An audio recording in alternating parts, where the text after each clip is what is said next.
Bismillahirrahmanirrahim. Assalamualaikum warahmatullahi wabarakatuh.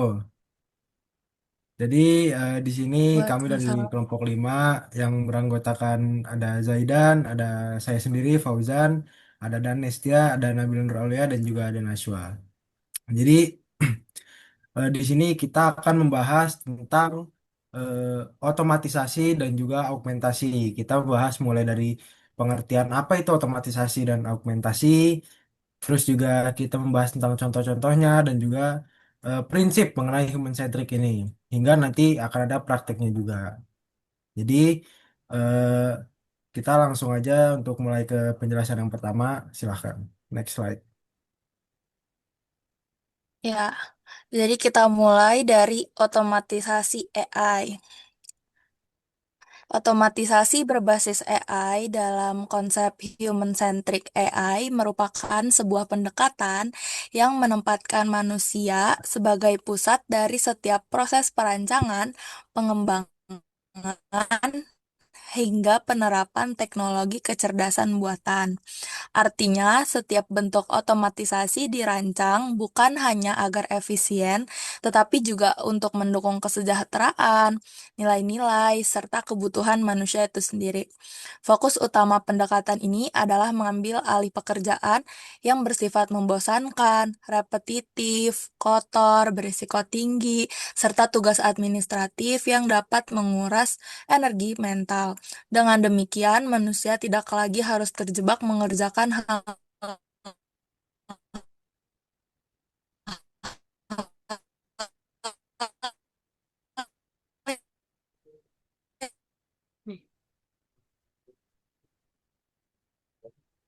empati, pemecahan masalah, serta interaksi sosial. Nah, hal-hal yang memang menjadi kekuatan manusia dan sulit digantikan oleh teknologi. Pendekatan ini juga memastikan bahwa implementasi AI tidak hanya meningkatkan produktivitas, tetapi juga menciptakan lingkungan kerja yang lebih sehat, manusiawi, dan bermakna. Next.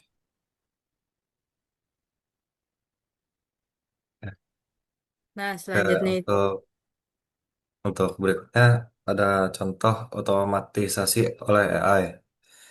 Nah, di sini ada tiga contoh. Yang pertama itu ada layanan kesehatan untuk membantu administrasi dan memproses catatan medis pasien menjadi lebih terstruktur dan rapi. Jadi di sini AI itu bisa membantu dokter sama kayak bagian administrasi rumah sakit untuk ngedata pasien biar lebih rapih dan nggak capek di data manual oleh manusia. Terus yang kedua ada dalam bidang desain grafis dan fotografi. Jadi di beberapa software itu ada tools AI yang bisa menghapus latar belakang atau objek yang tidak diinginkan dari foto secara otomatis. Biasanya kayak alat masking tapi itu kan manual. Di sini bisa pakai AI untuk otomatis. Lalu yang ketiga ada customer service atau asistan. Beberapa customer service udah pakai AI buat otomatisasi untuk membantu pelanggan. Contohnya kayak Copilot dari Microsoft, mereka udah pakai AI untuk ngebantu kerja kayak gitu. Terus juga ada BRI sama Telkomsel yang udah ngebuat AI mereka sendiri. Oke, berikutnya.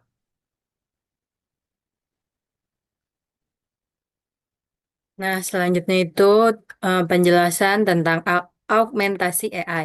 Jadi augmentasi AI atau AI augmentation itu sering juga disebut sebagai intelligence amplification atau IA adalah penggunaan kecerdasan buatan atau AI untuk membantu memperluas dan meningkatkan kemampuan kognitif manusia. Tujuannya itu bukan untuk membuat manusia menjadi tidak relevan, tapi dia tuh kayak untuk membuat manusia menjadi lebih hebat, lebih kreatif, dan membuat kerja mereka jadi lebih efisien dan jadi lebih bijaksana dalam mengambil keputusan dengan bantuan data yang disediakan oleh mesin. Next. Oke, yang selanjutnya itu ada contoh dari augmentasi itu sendiri. Nah, yang pertama yaitu augmentasi melalui computer vision dengan teknologi object detection. Nah, contoh itu kayak YOLO. Nah, YOLO ini memungkinkan AI untuk membantu manusia dalam proses pengamatan visual. Teknologi ini membuat sistem komputer mampu mengenali objek secara otomatis dalam gambar atau video, sehingga pekerjaan yang biasanya membutuhkan pengawasan manual dapat dilakukan lebih cepat dan akurat. Nah, dalam praktiknya, AI digunakan pada CCTV pintar untuk mendeteksi aktivitas mencurigakan pada toko retail untuk membantu memantau rak yang mulai kosong atau dalam dunia medis untuk membantu dokter menemukan kelainan seperti tumor pada hasil pemindaian. Nah, dengan kemampuan ini, AI itu nggak menggantikan manusia, tapi memperkuat kemampuan manusia dalam membaca situasi visual secara lebih efisien. Yang kedua yaitu augmentasi berbasis Natural Language Processing atau NLP. Seperti yang digunakan dalam ChatGPT atau BERT. Nah, mereka ini membantu manusia memahami, menganalisis, dan juga merangkum informasi dalam bentuk teks. Teknologi ini itu bikin AI mampu membaca teks panjang, mengambil inti dari sebuah informasi, serta menganalisis emosi yang terkandung dalam tulisan seseorang. Dalam kegiatan sehari-hari, AI dengan tipe ini dapat digunakan untuk membuat ringkasan otomatis dari laporan panjang, menilai komentar pengguna untuk mengetahui apakah mereka merasa puas atau kecewa, serta membantu menyempurnakan penulisan email atau dokumen. Dengan gitu, AI mendampingi manusia dalam mengolah bahasa agar pekerjaan berbasis teks menjadi lebih cepat dan mudah. Yang ketiga yaitu ada augmentasi melalui generative AI. Seperti pada Stable Diffusion atau Sora yang memungkinkan AI terlibat dalam proses kreatif dengan menghasilkan atau meningkatkan kualitas konten visual. Teknologi ini membuat AI mampu menciptakan gambar atau video hanya dari deskripsi teks secara instan. Bahkan menghasilkan animasi tanpa perlu proses produksi yang rumit. Selain itu, AI juga dapat digunakan untuk memperjelas foto yang blur, memperbaiki warna, atau menambahkan elemen visual tertentu. Nah, AI di sini itu membantu mempercepat proses kreativitas dan juga editing tanpa menggantikan kreativitas dari manusia itu sendiri. Selanjutnya,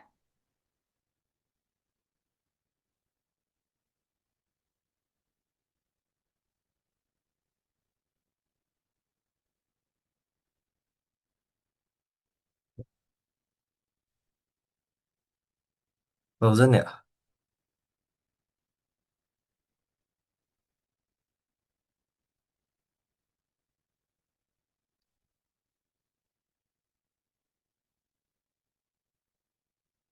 Frozen? Kita masuk ke prinsip human centric ya. Sebelumnya udah otomatisasi dan juga augmentasi. Sekarang kita masuk ke prinsip human centric. Yang pertama, augmentasi bukan substitusi. Jadi AI itu mengambil tugas yang repetitif dan berbahaya sehingga manusia bisa fokus pada hal-hal yang tidak bisa dilakukan AI. Seperti kayak empati, kreativitas yang tinggi, terus juga negosiasi yang kompleks dan juga pertimbangan moral. Jadi eh, ada hal-hal yang memang tidak bisa dilakukan oleh AI dan hanya manusia yang bisa melakukannya. Terus yang kedua ada human in the loop. Sistem dirancang agar manusia tetap memegang kendali akhir, terutama dalam keputusan krusial. AI memberikan rekomendasi berbasis data, tetapi manusia yang memutuskan berdasarkan konteks dan nuansa. Nah, jadi pada intinya, eh, kegunaan dari AI ini bukanlah kegunaan utama. Jadi tetap pada intinya keputusan yang diambil untuk eh, terhadap suatu hal itu tetap manusia yang memegang kendali sepenuhnya. Mungkin selanjutnya, Nah, di sini ada sedikit tambahan yang ketiga itu ada transparansi dan penjelasan atau explainability. Jadi di sini maksudnya sistem AI itu tidak boleh menjadi kotak hitam atau black box. Yaitu dalam pendekatan human centric, si AI ini harus bisa menjelaskan mengapa dia mengambil keputusan tertentu. Misalnya mengapa aplikasi pinjamannya ditolak. Jadi mereka itu nggak boleh ada halusinasi di mana nggak ada sumber yang jelas dari hasil yang mereka berikan. Jadi manusia yang menerima hasilnya itu bisa memverifikasi keadilannya untuk dipertanggungjawabkan.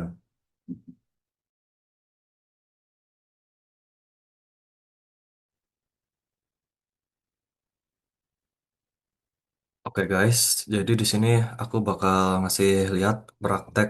Pertama-tama ada otomatisasi AI, lalu ada augmentasi AI. Oke, di sini aku bakal pakai Gemini.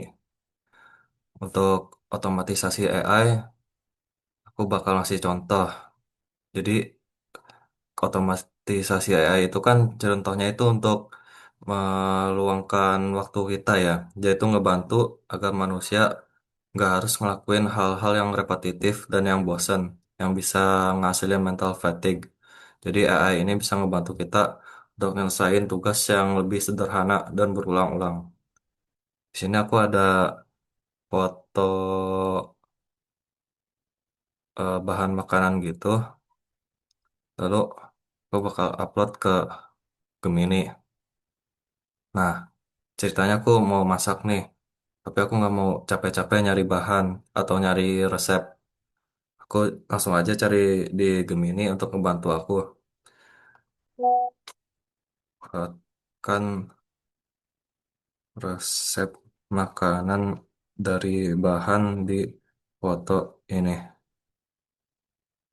Oke, ini agak typo dikit ya. Kita tunggu dia ngeproses.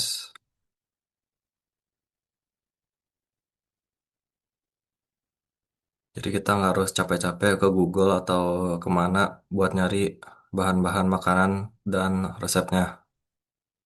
Nah, ini udah langsung keluar hasilnya. Opsi pertama, tumis orak-arik bayam tempe. Udah langsung ada bahan-bahannya. Terus tahapan-tahapan membuatnya. Lalu bahkan ada opsi kedua. Di sini ada sayur bening sama tempe mendoan telur dadar. Campur-campuran gitu ya. Cara masaknya, cara motong, dan lain-lain ada. Dan bahkan ada opsi ketiga, yaitu telur dadar bayam tempe.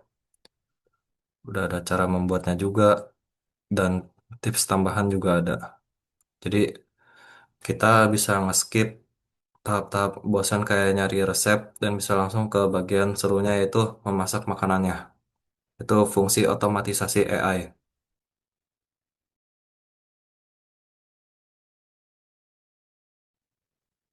Oke, untuk yang kedua ada praktek augmentasi AI. Nah, augmentasi ini seperti yang tadi udah dijelasin, inti tujuannya adalah untuk mengembangkan manusia, untuk membantu manusia berkembang dan maju, bukan untuk mengganti manusia ya. Jadi kita di sini augmentasi AI itu biar kita bisa lebih mudah untuk belajar, untuk lebih pintar gitu. Tapi bukan berarti AI ini menggantikan kepintaran kita.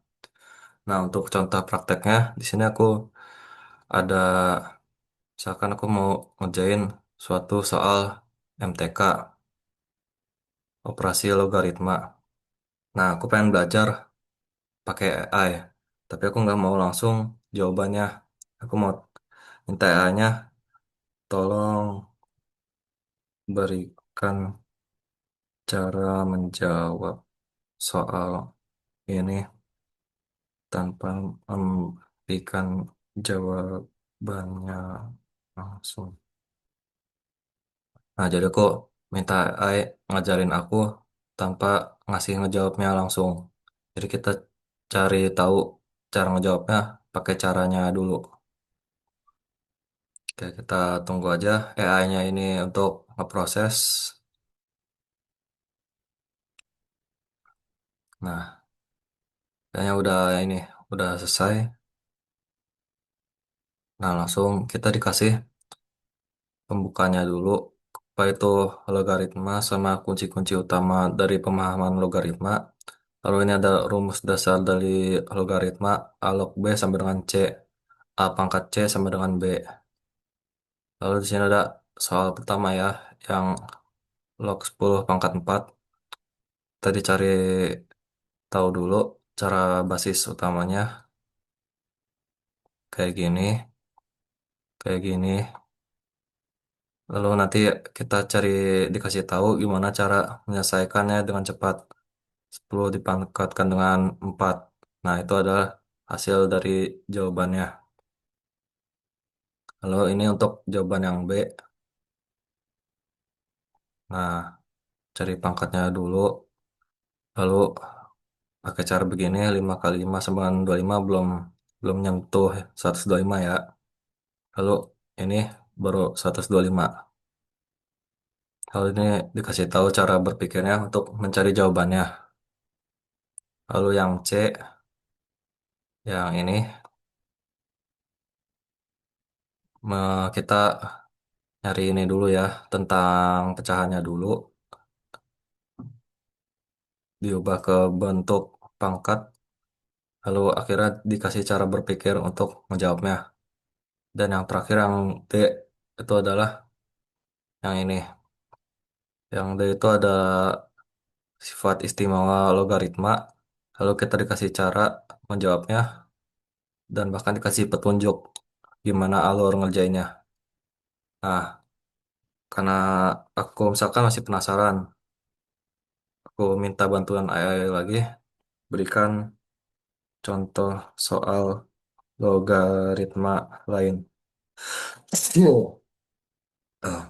Maaf.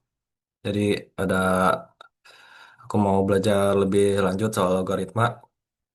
Aku minta AI ngebantu aku belajar. Kita tunggu. Nah, ini ada beberapa soal, bahkan jawabannya sama cara ngerjainnya ada 1, 2, 3, 4, dan 5. Nah, jadi itu contoh dari augmentasi AI. Jadi AI-nya ngebantu kita untuk berpikir, bukan AI-nya mengganti kita dalam berpikir. Begitu praktik augmentasi dan otomatisasi AI-nya. Kembali ke video utama. Mungkin itu aja teman-teman yang bisa kita jelasin ya tentang apa itu otomatisasi dan juga dokumentasi. Terus juga tadi ada contoh-contohnya. Terus juga prinsip dari human centric itu sendiri. Dan juga praktek yang tadi teman-teman udah lihat. Semoga apa yang kita jelasin di sini bisa dimengerti, bisa dipahami. Mungkin itu saja dari kami. Sekian, terima kasih. Wassalamualaikum warahmatullahi wabarakatuh.